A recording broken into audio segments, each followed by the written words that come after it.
भगवान का पहला विवाह हुआ रुक्मिणी जी के साथ, जिनके यहाँ भगवान साक्षात कामदेव प्रद्युम्न रूप में प्रकट हुए। विवाह हुआ कालिंदी जी के साथ।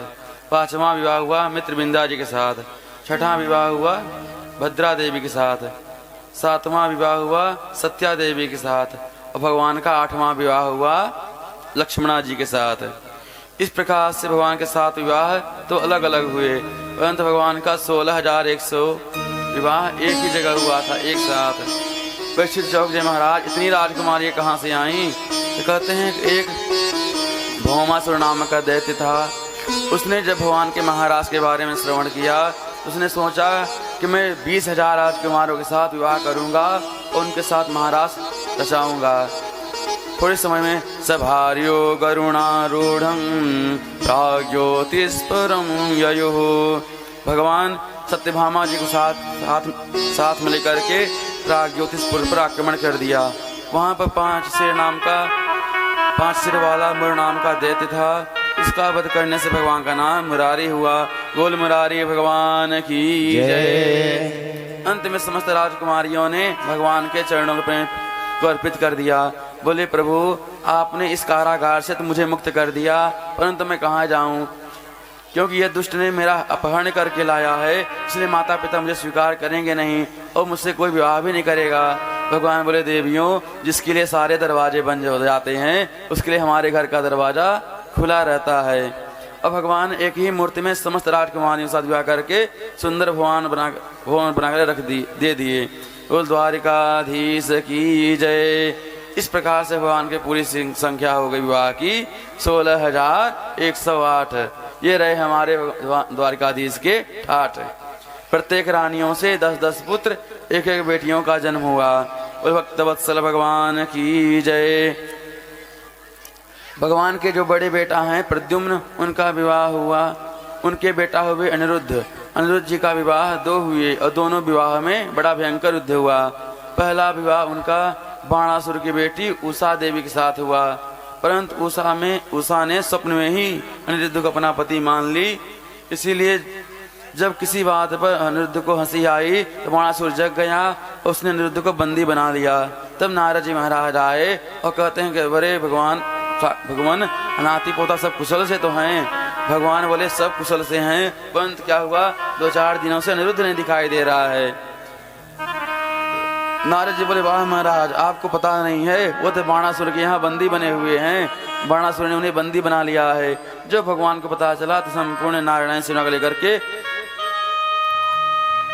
नगर पर आक्रमण किया, परंतु उसी समय ज्वर आ गया।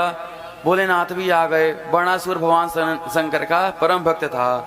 कहता है प्रभु, आपने मुझे 10,000 भुजाएं दे दी हैं, 1000 भुजाएं दी हैं, परंतु आज तक कोई लड़ने वाला नहीं है। हमारे बाहों में बहुत खुजली रहती है। भगवान भोलेनाथ बोले तुमको मैं एक झंडा दे रहा हूँ, जिस दिन झंडा नीचे कट कर गिर जाए समझ लो तुम्हारे ऊपर बड़ी भारी विपत्ति आने वाली है। तो भगवान ने यहाँ दंडा आक्रमण किया बाणासुर की नगरी पर, और उतने का जो झंडा था, जो झंडा नीचे गिर गया, उतने में भोलेनाथ आ गए।